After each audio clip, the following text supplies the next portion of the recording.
فلا مضل له ومن يضلل فلا هادي له أشهد أن لا إله إلا الله وأشهد أن محمدا عبده ورسوله فلا نبي بعد. قال الله عز وجل في كتابه العزيز: أعوذ بالله من الشيطان الرجيم. بسم الله الرحمن الرحيم. يا أيها الناس اعبدوا ربكم الذي خلقكم من نفس واحدة وخلق منها زوجها وبث منهما رجالا كثيرا ونساء واتقوا الله الذي تساءلون به والأرحام إن الله كان عليكم رقيبا. وقال أيضا في آياته الأخرى: يا أيها الذين آمنوا اتقوا الله وقولوا قولا سديدا يصلح لكم أعمالكم ويغفر لكم ذنوبكم ومن يطع الله ورسوله فقد فاز فوزا عظيما. وقال النبي صلى الله عليه وسلم: فإن أصدق الحديث كتاب الله وخير هدي محمد صلى الله عليه وسلم وشر الأمور محدثاتها وكل محدثة بدعة وكل بدعة ضلالة وكل ضلالة في النار. أما بعد. Ikhwani rahimani wa rahimakumullah. Rasulullah sallallahu alaihi wasallam bersabda: Innallaha la yanzuru ila suwarikum wa la yanzuru ila ajsamikum walakinnallaha yanzuru ila qulubikum wa a'malikum. Sesungguhnya Allah, Zat yang Maha Kuasa, Tuhan kita, tidak pernah melihat rupa kita. Entah itu ganteng, entah itu kurang ganteng, Allah tidak peduli tentang itu semua. Karena Allah katakan bahwa Allah menciptakan manusia dengan sebaik-baiknya penciptaan. Allah hanya melihat ila qulubikum wa a'malikum. Allah lihat ke dalam hati-hati kalian, jauh ke dalam hati kalian. Ada apa dengan hati kalian? Sejauh mana beriman yang kalian kepada Allah Subhanahu wa taala? Sejujur apa kalian beriman kepada Rabbul Izzatil Azim? Itulah yang dilihat oleh Allah Subhanahu wa taala. Ketika Rasulullah SAW duduk bersama sahabatnya di masjid, tiba-tiba beliau berkata, akan masuk ke dalam pintu itu seorang sahabat calon penghuni surga. Tiba-tiba masuk seorang sahabat sambil tenteng sendalnya, wajahnya baru habis wudu. Seorang sahabat dari Ansar. Besoknya ketika mereka duduk, Rasulullah katakan hal yang sama. Dan yang masuk juga orang yang sama. Hari ketiga Rasulullah bersabda yang sama dan masuk juga orang yang sama. Para sahabat kemudian diliputi rasa penasaran. Abdullah bin Amr bin As kemudian membuntuti sahabat ini. Dia ikuti dari belakang sampai ia menemukan rumahnya. Ketika dia menemukan rumahnya, dia minta izin untuk bertamu. Dan kebiasaan kaum muslimin saat itu bertamu maksimal 3 hari. Dan sebelum 3 hari tuan rumah tidak bertanya kebutuhan si tamu. Tidak bertanya apa-apa, malah senang karena mereka paham bahwa tamu datang ke rumah kita itu membawa malaikat-malaikat yang mendoakan ahlul bait sampai tamu itu pergi. Jadi kalau kita bertamu, itu tuan rumahnya itu didoakan oleh para malaikat sampai tamunya itu pergi. Maka para sahabat bahagia ketika didatangi oleh teman-temannya. Dan sahabat ini tidak bertanya kebutuhan Amr bin As. Setelah 3 hari, Amr bin As melihat gerak-gerik dari sahabat ini, apa yang ia lakukan sehingga ia menjadi calon surga yang dijamin oleh Rasulullah SAW. Ia tidak melihat adanya sholat malam di sepertiga malam. Ia hanya melihat sahabat ini mengerjakan hal-hal yang wajib. Sampai muncul ada rasa meremehkan ibadah dari sahabat ini. Setelah genap 3 hari, ia kemudian mengutarakan tujuan kedatangannya dia. Dia katakan, sahabat, sesungguhnya aku bertamu ke rumah ini karena aku mendengar Rasulullah SAW bersabda akan masuk ke dalam pintu masjid itu seorang calon penghuni surga. Maka kami semua para sahabat yang mendengar sabda itu penasaran, sehingga saya datang untuk melihat amalan apa yang kira-kira kamu lakukan, dan kami tidak melihatnya. Tapi aku tidak menemukan apapun. Maka sahabat itu mengatakan, saudaraku, sesungguhnya amalanku seperti yang kau lihat.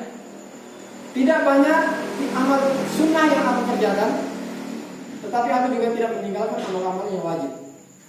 Tapi ada satu yang selalu aku lakukan setiap sebelum aku tidur.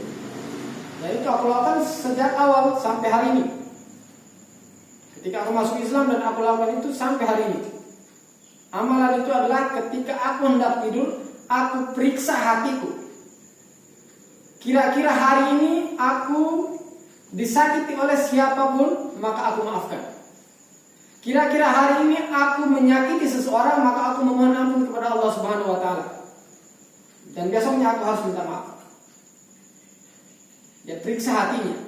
Kira-kira ada kotoran, maka dia bersihkan sebelum tidur.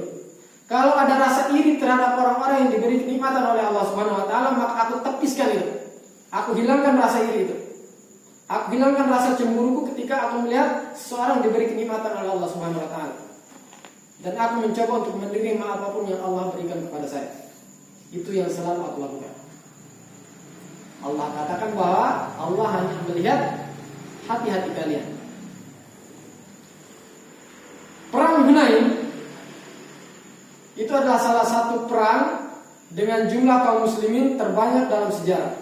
Kita tahu bahwa setiap peperangan yang dilakukan kaum muslimin itu jumlah mereka sedikit sekali dan dimenangkan oleh Allah Subhanahu wa taala.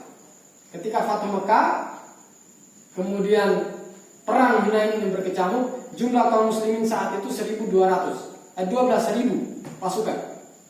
Seimbang dengan jumlah kaum Quraisy. Berbanding lurus. Kalau perang-perang sebelumnya, perang Badar cuma 300 lawan 1.000 lebih. Perang Uhud cuma 700. Jumlah yang tidak seimbang, tapi dimenangkan oleh kaum muslimin. Di perang Hunain jumlahnya seimbang. Maka para sahabat yang baru masuk Islam, yang imannya masih lemah, kemudian membanggakan jumlah mereka. Mereka mengatakan hari ini tidak mungkin kita dikalahkan oleh musuh. Dan ini hati yang kotor. Maka ketika perang berkecamuk, kaum muslimin dikalahkan oleh kaum kufar. Dikalahkan, lari terbirit-birit. Barisan peperangan hancur, luluh lantak semuanya. Sampai ada yang teriak Rasulullah sudah terbunuh dari kaum kufar. Kemudian ada satu sahabat berdiri dan berteriak bahwa sesungguhnya Rasulullah masih hidup. Tapi yang lainnya hatinya ada penyakit, mereka sudah lari semua. Tinggallah para sahabat senior, ahlul perang Badar. Tinggallah mereka para sahabat senior yang hatinya bersih, yang benar-benar bersih kepada Allah Subhanahu wa taala. Hatinya benar-benar tergantung kepada Allah Subhanahu wa taala. Sehingga pasukan menjadi steril. Mereka yang hatinya kotor sudah dipisahkan. Tinggal mereka yang hatinya bersih. Kemudian Allah katakan, kemudian kami turunkan junudul lam tarawha. Kami turunkan pasukan yang tidak kalian lihat. Allah bantu mereka dengan pasukan-pasukan dari malaikat dan mengalahkan, memukul balik kaum kufar dan dimenangkan oleh kaum muslimin. Maka yang kita ambil dari kisah ini, bagaimana kita harus menjaga hati kita jangan sampai berpaling dari ketergantungan kita kepada Allah Subhanahu wa taala. Harus benar-benar steril. Sesungguhnya kita bisa memenangkan suatu peperangan karena kemaksiatan musuh-musuh kita. Tapi jika kita melakukan kemaksiatan juga, maka kemaksiatan lawan dengan kemaksiatan, kita kalah karena kalah jumlah dan kalah persiapan. Karena sesungguhnya kita menang karena kemaksiatan mereka. Dan merasa bangga dengan diri kita itu adalah kemaksiatan. Walaupun sekecil apapun, itu adalah kemaksiatan. Dan para sahabat menjaga itu. Dalam Islam dan dalam hukum peperangan tidak boleh meremehkan kekuatan musuh. Dilarang, keras. Karena itu bagian dari kemaksiatan. Umar bin Khattab mengatakan, ketika aku melihat perempuan hamil, aku menjaga diriku untuk jangan mengatakan kok perut yang besar ya. Karena aku takut Allah balikan keadaan itu, Allah membuat perut saya menjadi besar. Maka seorang kaum muslimin benar-benar menjaga hal-hal seperti ini. Jangan pernah meremehkan orang lain. Sekecil apapun itu adalah masuk dalam kesombongan. Dan orang yang sombong, man fi qalbihi mithqala dzarratin min kibriya la yadkhulul jannah. orang yang di dalam hatinya itu ada setitik dari rasa kesombongan, maka tidak akan pernah masuk ke dalam surga. Dan sombong itu adalah batarul haq wa ghamtun nas, menolak kebenaran dan meremehkan manusia. Jadi meremehkan manusia adalah bagian daripada kesombongan. Bukan memakai pakaian yang indah kemudian kita dibilang sombong, bukan. Innallaha jamilun yuhibbul jamal. Allah itu indah dan menyukai keindahan. Maka memakai pakaian yang indah, memakai pakaian yang rapi, bersih, itu juga bagian dari keimanan. Tapi sombong adalah meremehkan manusia. Dia anak baru kemarin. Kemampuannya semua begitu. Itu adalah kesombongan dan itu dibenci oleh Allah Subhanahu wa taala. Dan itu yang harus kita hilangkan dari hati-hati kita. Imam Ahmad bin Hanbal suatu ketika ia bercerita, aku ini suatu ketika rasa ingin mengunjungi kota sebelah, Basrah. Tidak tahu tujuan saya apa, tapi hati ini pengen pergi. Kemudian ia tunaikan itu, ia jalan pergi ke Basrah. Sampai di sana menjelang maghrib dan ia istirahat sejenak, azan maghrib, ia sholat maghrib di masjid, di suatu masjid. Kemudian ini sudah sampai di kota tersebut. Kemudian habis sholat maghrib, dia duduk zikir sampai isya. Habis sholat isya, ia kembali lagi ke tempat yang awal tadi dia duduk, hendak istirahat karena rencananya saya sudah sampai di kota ini, ya sudah, besok saya nginap di masjid, besok saya pulang. Tapi marbot masjid masuk. Ya saya dilarang tidur di masjid. Ini peraturan.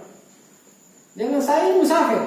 Saya tidak punya kenalan, tidak punya saudara, tidak punya keluarga di sini. Besok saya akan pulang. Malam ini saya rencana tidur di masjid. Tidak bisa, ini peraturan. Tidak boleh orang tidur di masjid. Dia tidak kenal itu Imam Ahmad bin Hanbal. Karena dulu tidak ada Facebook. Jadi Imam Ahmad keluar dari masjid dan istirahat di teras. Tapi marbot ini juga istiqomah. Ini peraturan saya, tidak boleh. Dia didorong-dorong. Imam Ahmad didorong-dorong keluar dari teras masjid. Saat Imam Ahmad didorong, ada seorang tukang penjual roti di depan masjid melihat kejadian itu dan kemudian ngomong, "Ya Syekh, tahan." Imam Ahmad kemudian pergi ke orang tersebut, dia bilang, "Ini toko saya, toko roti. Di belakangnya ada sebuah kamar tempat saya untuk istirahat. Kamu bisa tidur di sini malam ini, besok pagi kalau kamu mau pergi, silakan. Saya nanti tidur di rumah." Jadi Imam Ahmad, alhamdulillah, akhirnya dapat tempat. Imam Ahmad duduk di situ sambil menjaga dia bikin roti. Tapi Imam Ahmad katakan, aku perhatikan orang ini ada suatu perbuatan dia yang unik. Ketika ia pecahkan telur, astagfirullah, subhanallah, alhamdulillah, wallahu akbar, terus tidak pernah berhenti kecuali saya ajak ngomong atau saya bertanya sesuatu. Kalau saya berhenti dari itu, dia lanjutkan lagi, astagfirullah, alhamdulillah, wa la ilaha illallah, wallahu akbar. Terus bahasa lisannya dengan istighfar, dengan tahmid kepada Allah Subhanahu wa taala. Kemudian Imam Ahmad katakan, saudaraku, sejak kapan kamu amalkan ini? Dia bilang, sejak aku masih muda. Dan sekarang usia mereka hampir sama, 60 tahun. Dia laksanakan itu sejak muda. Kemudian Imam Ahmad takbir dan mengatakan, "Ma thamaratul istighfar?" Apa yang kamu dapatkan dari istighfar yang sebanyak ini? Dia bilang, saudaraku, sesungguhnya dengan istighfar ini tidak ada satupun permintaanku kepada Allah yang tidak dikabulkan oleh Allah. Semua yang aku minta itu dikasih oleh Allah Subhanahu wa taala. Bahkan yang tidak aku ucapkan hanya terbetik di hati saya langsung dikabulkan oleh Allah Subhanahu wa taala. Kecuali satu. Aku meminta untuk pertemukan aku dengan Imam Ahmad bin Hanbal dan Allah perintahkan. Imam Ahmad langsung terbangun, bertakbir kepada Allah Subhanahu wa taala. Dia bilang, saudara, tenangkan hatimu. Sesungguhnya Allah sudah mengabulkan permintaanmu. Maksudnya apa? Ana faqirun ila Allah, ana Ahmad bin Hanbal. Wallahu akbar. Mereka langsung, orang ini langsung peluk Imam Ahmad. Doa saya dikabulkan semua. Dan perhatikan, orang yang berilmu itu harusnya didatangi. Tapi ini orang yang berilmu didatangkan oleh Allah Subhanahu wa taala kepada ahli istighfar. Perhatikan, orang yang berilmu itu didatangi untuk mengambil ilmunya. Tapi Allah datangkan orang alim kepada orang yang ahlul istighfar, yang lisannya selalu dibasahi dengan tahmid, tahlil, takbir kepada Allah Subhanahu wa taala. Hatinya bersih terus, jiwanya hidup. Allah datangkan Imam Ahmad bin Hanbal yang beliau tidak tahu datang ke kota itu untuk apa. Ternyata Allah gerakan untuk bertemu dengan ahlul istighfar yang tadi. Tidak ada doa yang ditolak oleh Allah Subhanahu wa taala. Maka kita masih muda, inilah waktunya untuk menempa diri, memperbaiki diri, menjadi yang terbaik, menjadi yang terdepan, mengambil posisi tertinggi, berlomba-lomba untuk menjadi yang terbaik dan terkuat. Oke? Mungkin hanya itu. Tambah Ustaz. Alif dan kalian. Mungkin nanti pertemuan berikutnya kita berbicara tentang perang Hunain. Bagus juga itu. Oke? Subhanakallahumma wa bihamdika asyhadu an la ilaha illa anta astaghfiruka wa atubu ilaik. Assalamualaikum warahmatullahi wabarakatuh. Waalaikumsalam warahmatullahi wabarakatuh.